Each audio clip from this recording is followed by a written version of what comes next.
Hello मित्रों, मारी YouTube channel में आप सौનું स्वागत है।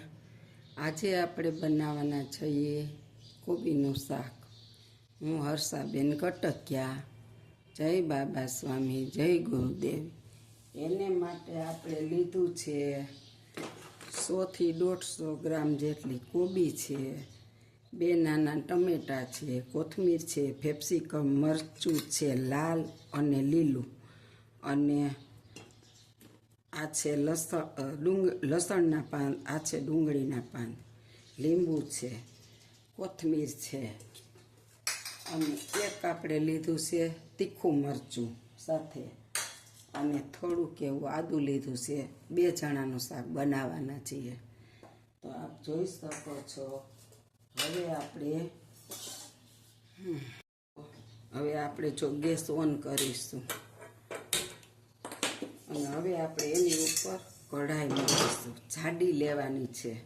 કોબીમાં આપણે બિલકુલ પાણી નથી નાખવાનું, એટલે કઢાઈ જાડી લેવાની છે। અને હવે આપણે એમાં નાખીશું તેલ।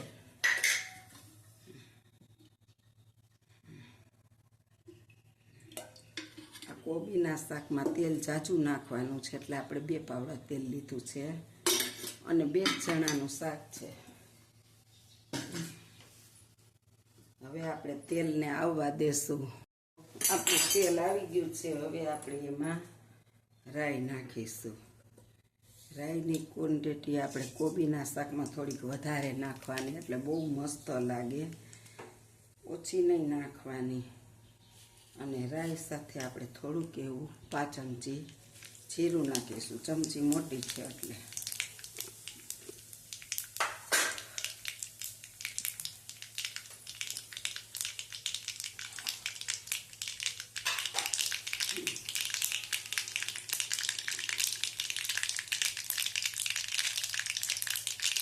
હવે જીરું આવી જાય એટલે આપણે એમાં તલ નાખવાના છે। 1 ચમચી તલ નાખ્યા, સફેદ તલ, અને બેલી ફૂટવા માંડ્યા। હવે આપણે મીઠા લીમડાના પાન, અને હવે આપણે તીખું મરચું,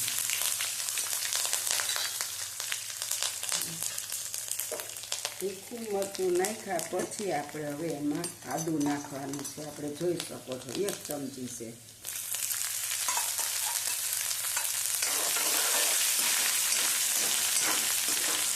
આપણે આને સારી રીતે પકડવા દઈશું।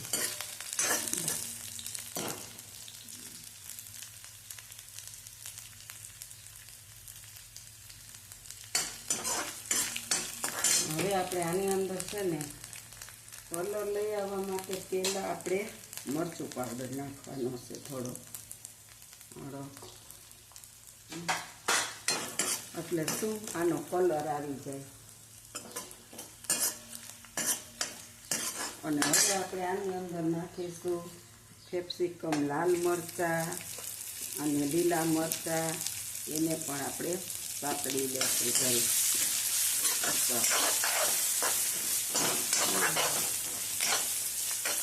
અને હવે આપણે એની અંદર નાખી દઈશું કોબી, એટલે સરસ થઈ જાય। કોબીમાં આપણે પાણી બિલકુલ નાખવાનું નથી, અને હવે કોબીને આપણે સારી રીતે સાતળવાની છે। આ કોબી છે ને એકદમ તેલમાં આપણે હળહળવા દેવાની છે।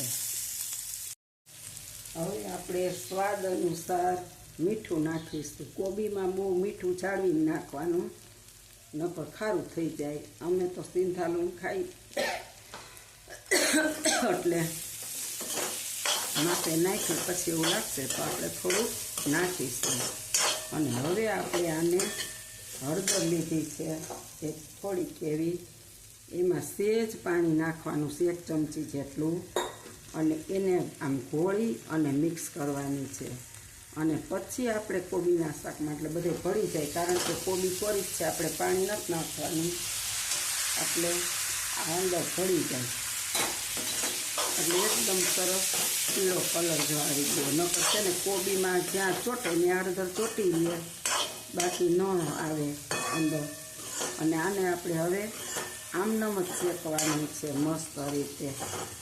મીઠું નાખ્યું, હળદર નાખી અને હવે આને આપણે બહુ વાર નથી લાગતી, થોડીક વાર સાતળી લેશું.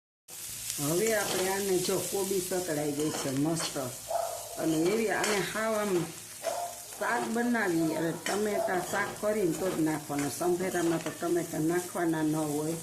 હવે આપણે આની અંદર ટમેટો નાખીશું. પહેલાં થોડા ડુંગળીના ને લસણના 2 પાન નાખી દેશું. મસ્ત સ્વાદ આવે. એ 100 ગુણો સ્વાદ વધી જાય. તે જરી જ નાખ્યા છે પણ બહુ સરસ અને હવે સતળાય. તેલ નથી નાખ્યું એટલે એ તળાઈ જાય પણ લીલા રહીએ થોડાક વાર.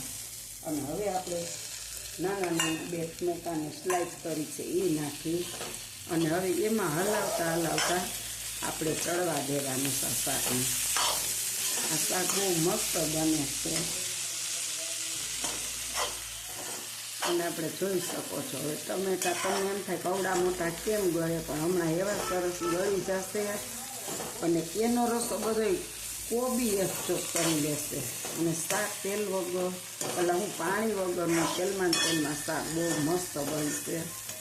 તમે જોઈ શકો છો. હજી આપણે આને થોડીક વાર એમને હલાવવાનું છે. આપણું શાક જરાય કડાઈમાં ચોટતું નથી. મોટા 2 પાવડા તેલ નાખ્યું છે અને જો ટમેટા કેટલા ગળી ગયા અને અંદર કેપ્સિકમની લાલ લીલી ચીરીઓ, પછી ટમેટાની ચીરી બહુ મસ્ત દેખાઈ રહી છે. અને આપણી કોબીને આપણે સુધારી છે એવી રીતના ને તો તમે જોઈ શકો છો. છૂટી મસ્ત દેખાય છે બહુ જ. અને આપણે મસ્ત શાક બની રહ્યું છે. તો આપણું શાક ચોટતું નથી જરાય ક્યાંય અને તેલમાં બહુ મસ્ત બની ગયું છે, ચડી ગયું છે. હવે આપણે એની અંદર નાખવાના છીએ ટમેટા 2 નાખ્યા હતા એનું બેલેન્સ કરવા માટે સાકર. જોઈશો સાકર, ખાંડને આપણે સાકર નાખીશું.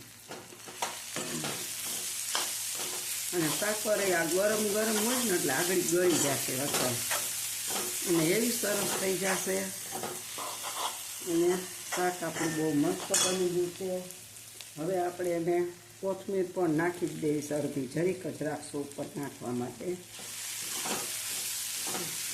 જોઈ શકો આપણું શાક છે ને અત્યારે આપણે લસણ ડુંગળી નાખ્યા છે એટલે ગરમ મસાલો ન નાખી તો ચાલે ખરા, પણ મને એમ છે કે જરીક નાખી તો હા થોડોક એવો નાખી દઈએ આપણે. બાકી આપણું શાક તો મસ્ત બની ગયું છે.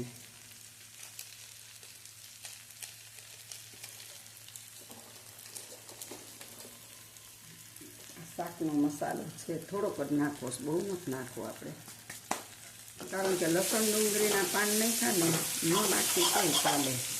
અને હવે આપણે ગેસને બંધ કરી દઈશું.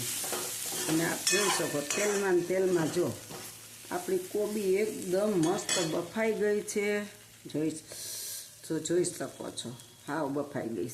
અને ટમેટા ગળી ગયા, કેપ્સિકમ ગળી ગયા અને આપણું શાક એટલું મસ્ત બની ગયું. સુગંધ આવી રહી છે આખા રસોડામાં, એવું સરસ. લીમડાના પાનને ડુંગળીના પાનને લસણના પાનને આપણું શાક કમ્પ્લીટ રીતે તૈયાર થઈ ગયું છે. આપણે જોઈ શકો છો. આપણે 2 જણાનું કર્યું પણ 3 જણા ખાઈ શકે એટલું શાક થયું છે. અને મારી આ શાકની રેસીપી તમને કોબીની ગમી હોય તો લાઈક કરજો, શેર કરજો, બેલ બટન દબાવવાનું ભૂલતા નહીં. આના કાંઈ પૈસા બેસતા નથી તો એટલું ધ્યાન આપજો. આવજો. જય બાબા સ્વામી, જય ગુરુદેવ. આ રીતે શાક બનાવજો. પછી તમને કેવું લાગ્યું મને કોમેન્ટમાં લખજો કે સરસ થયું કે નથી. બહુ મસ્ત બનશે. તમે એકવાર બનાવજો. પરોઠા રોટલી સાથે જમી શકાય એવું શાક બને છે. બહુ મસ્ત. આ રીતે બનાવજો તમે.